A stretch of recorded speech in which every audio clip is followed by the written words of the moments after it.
holds everything together. Do you know our world everything is basically made up of matter? Okay, everything. You're made up of matter. Trees are made up of matter. Chocolate cake is made up of matter.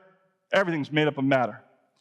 And our resident physics teacher is teaching the youth today, which I'm kind of glad, because if I mess this up, he won't see it. If there wasn't for something holding us all together, matter has a tendency just to fly apart.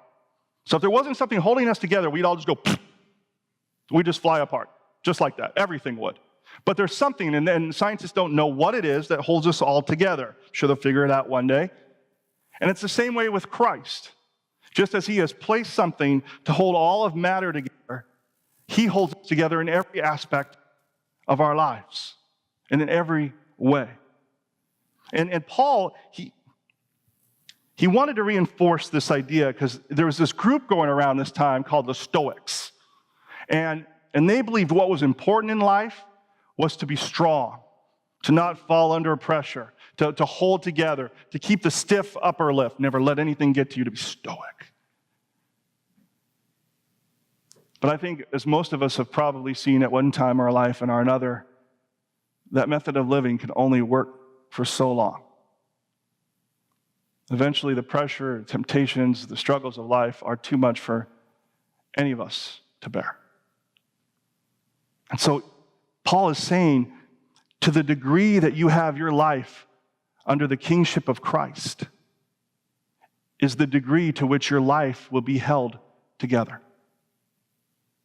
And we talked about this last week. Circumstances is not what causes your life to fall apart. Cancer, disease is not what causes your life to fall apart. Losing your job is not what causes your life to fall apart. Or anything that you can think of is not what causes your life to fall apart. Because I've met people who have gone through both. And from my perspective, the one thing that is different between the one person's life who's held together and the one who falls apart is their relationship to Jesus Christ. Period. I've watched it play out time and time again. And this doesn't mean that the one whose life holds together, that they have sadness, that they do not have despair, that they do not have the sorrow, but as they look to Christ and they depend on him for his strength and his spirit to carry us through, he does just that. And their life becomes a testimony, not to their own strength, but to his. The one thing that will always hold us together is our faith in Christ. And this is why it is so important for you to understand who Christ is in all of his totality.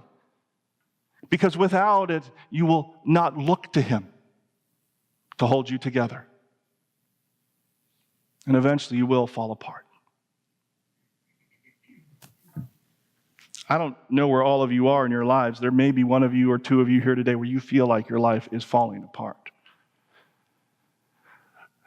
Is it possible that you feel like your life is falling apart, not because it is,